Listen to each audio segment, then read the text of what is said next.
og þá höldum við áfram þessum þætti og ég er búinn að fá nýjan viðmælanda sem staddur á Akranesi í augnablikinu. Bergþór Ólason, þú ert oddviti Miðflokksins í Norðvesturkjördæmi. Vertu velkominn. Takk fyrir það, gaman að vera kominn. Bergþór, þú hefur verið þingmaður Miðflokksins á þessu kjörtímabili síðan 2017. En áður varstu nú búinn að starfa heilmikið innan Sjálfstæðisflokksins. Þú varst nú meðal annars aðstoðarmaður Sturlu Böðvarssonar, ef ég man rétt, í samgönguráðuneytinu fyrir mörgum árum síðan. Byrjum bara á svolítið stóri og opinni spurningu. Hvaða mál það, Bergþór, sem þú brennur fyrir í þessu kjördæmi? Sko, gagnvart kjördæminu þá eru það samgöngumálin og atvinnumálin sem að ég brenn fyrir. Það auðvitað, eins og þú nefnir, þá hefur maður gamla og góða tengingu við samgöngumálin í gegnum störf mín sem aðstoðarmaður samgönguráðherra á fyrri stigum og það auðvitað öðlaðist maður svona ákveðna innsýn og þekking á því hvernig mál vinnast fram og ég held að það hafi orðið mér til prýðis gagns núna í gegnum þetta kjörtímabil þegar ég hef verið formaður umhverfis- og samgöngunefndar þingsins. En það sem auðvitað blasir við í samgöngumálunum að við þurfum að finna leið til að draga vegakerfið inn í nútímann. Því að þó að það séu framkvæmdir í gangi hér og þar landið, þá það auðvitað miklu leyti þannig að það eru framkvæmdir sem að hefðu með rétt og átt að vera búnar fyrir löngu síðan. Ef við horfum bara á vegagerð Gufudalssveit fyrir vestan sem að þú nefndir aðstoðarmannstíma minn þegar ég hætti sem aðstoðarmaður samgönguráðherra í lok árs 2006. Þá voru 2 verkefni sem voru svona rétt það bil að komast af stað. Annað var vegagerð Teigsskóg og hitt var Sundabrautin. Og við þekkjum nú svona þrautagöngu beggja þessara verkefna og staðreyndin sú að í rauninni Sundabraut fjær því að komast til framkvæmda í dag heldur hún var í lok árs 2006 og þó að Sundabraut séu utan Norðvesturkjördæmis þá hefur hún gríðarlega áhrif fyrir kjördæmið allt og sérstaklega svona suðurhluta þess. En það eru samgöngumálin annars vegar, það sem við erum að horfa til þess að við þurfum að fara í gríðarlega mikla innspýtingu hvað nýframkvæmdir varðar og síðan eru það atvinnumál. Við horfum á í rauninni, ef við horfum bara á Norðvesturkjördæmi, þá þetta Grundartangasvæði búið í mikilli óvissu á kjörtímabilinu. Nú staðan að breytast mjög hratt þar og tækifærin gríðarleg. Staða landbúnaðarins hefur verið landbúnaðurinn hefur verið í mikilli vörn lengi og átt sér fáa talsmenn sem við Miðflokknum viljum vera og erum. Og síðan auðvitað bara mikilvægi sjávarbyggðanna kjördæmið sérstaklega í kjördæmi allt í rauninni og síðan ferðaþjónustan sem hefur mikið svigrúm til að vaxa sem að hún hefur í rauninni miklu meira svigrúm til fjölgunar gesta heldur en til að mynda Suðurlandi ef við horfum á það. Þú nefndir einmitt, Bergþór, að þú hefur verið formaður umhverfis- og samgöngunefndar þingsins á þessu kjörtímabili. Eitt af þeim málum sem ég trúi hafi komið inn á ykkar borð einmitt umræðan hálendisþjóðgarð. Hver þín afstaða til þessa máls? Ég mjög harður andstæðingur þeirra áforma sem umhverfisráðherra og ríkisstjórnin hafði upp á kjörtímabilinu. Það byrjaði nú þannig að ég var í þessum svokallaða þverpólitíska samráðshópi sem átti að undirbúa þetta regluverk. Ég sagði mig úr þeim hópi undir lok þeirrar vinnu þegar blasti við hversu lítið átti að taka tillit til athugasemda hagaðila, hversu mikið átti að ganga inn á skipulagsvald sveitarfélaga og hversu rík tilhneigingin til að stofnanavæða hálendið átti að verða í þessu bixi öllu. Og það var auðvitað þannig að þó að margir vilja í dag berja sér á brjósti við því að hafa stoppað framgang þessa máls. Þá var það auðvitað yfirvofandi hótun Miðflokksins málþóf undir lok þingsins sem að raunverulega slökkti á málinu. Og ég er mikill efasemdarmaður málið, bændum og þeim sem starfa þarna í dag á þessum svæðum vel treystandi fyrir því að gera það áfram. Þau markmið sem voru í frumvarpinu, það hægt að ná þeim öllum fram innan núverandi regluverks og ef allt í einu peningar, að dæla peningum inn í þessi verkefni ekki vandamál lengur, þá skulum við bara gera það innan núverandi regluverks. Þannig að ég herðist í andstöðu minni við þessi áform og þetta blasir við að stórum hluta hvatinn sá að loka fyrir frekari orkuvinnslu. En það kannski eitt atriði varðandi hálendisþjóðgarðinn sem nauðsynlegt að nefna og fáir veittu athygli undir lok þingsins. Það var framhaldsnefndarálit meirihluta fulltrúanna eða fulltrúa meirihlutaflokkanna í umhverfis- og samgöngunefnd þar sem það beinlínis lagt til og að starfi ríkisstjórnarflokkarnir áfram þá sé umhverfisráðherra falið að leggja fram nýtt frumvarp hálendisþjóðgarð. Og það bara þannig að þeir fyrirvara sem þar eru settir, umhverfisráðherra telur sig þegar vera búin að uppfylla þá alla. Þannig að við fáum bara sama graut í sömu skál á nýju kjörtímabili með nýrri, ef ríkisstjórnin verður óbreytt. Og eina vörnin raunverulega til að stoppa það sterkur miðflokkur.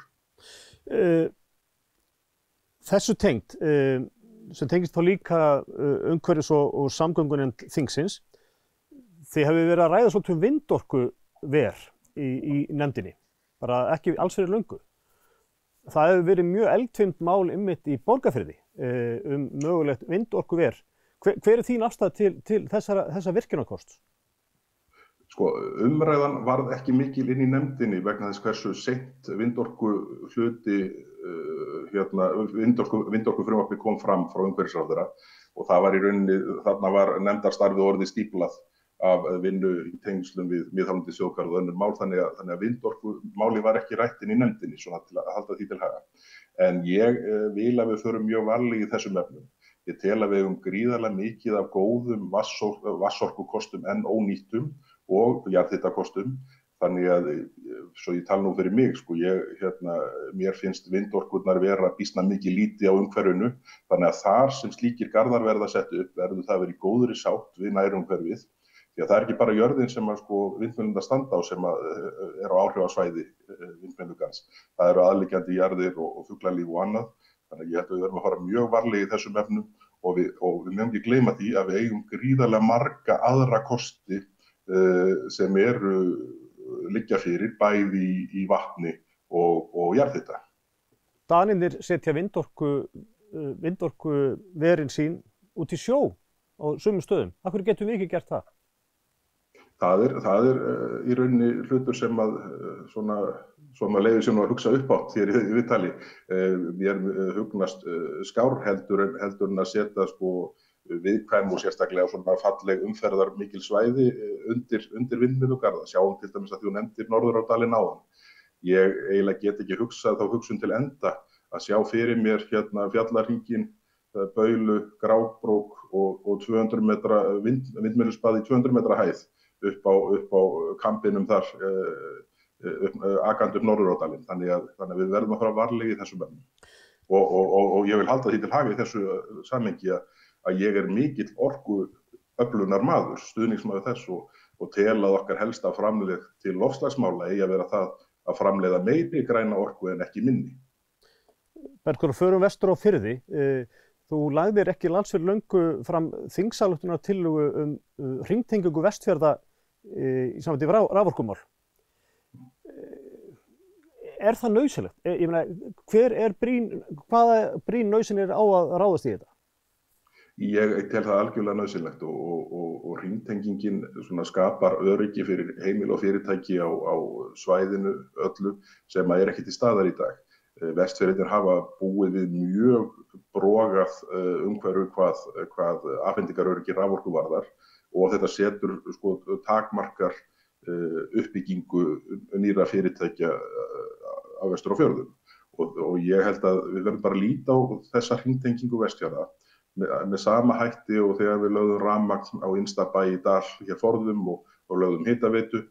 Þetta svona grunnnet í samfélagsins og sérstaklega nú í ljósi þess að það virðist ganga hægar að koma á virkjun, Hvalárvirkjun heldur en ráða fyrir gert, þá eigum við að taka þetta bara sem sjálfstæða ákvörðun og leggja í þá vegferð að hringtengja Vestfirðina og gera þá annaðhvort með þeim hætti að núverandi regluverk rekist ekki á það eða skapa það svigrúm að hægt sé að gera. Það ekki boðlegt fyrir Vestfirðinga að búa áfram við þann skort á afhendingaröryggi sem að firðirnir hafa búið við lengi. En ekki þverpólitísk samstaða að ráðast í þetta? Ég trú ekki öðru en að þegar á reynir þá verði það.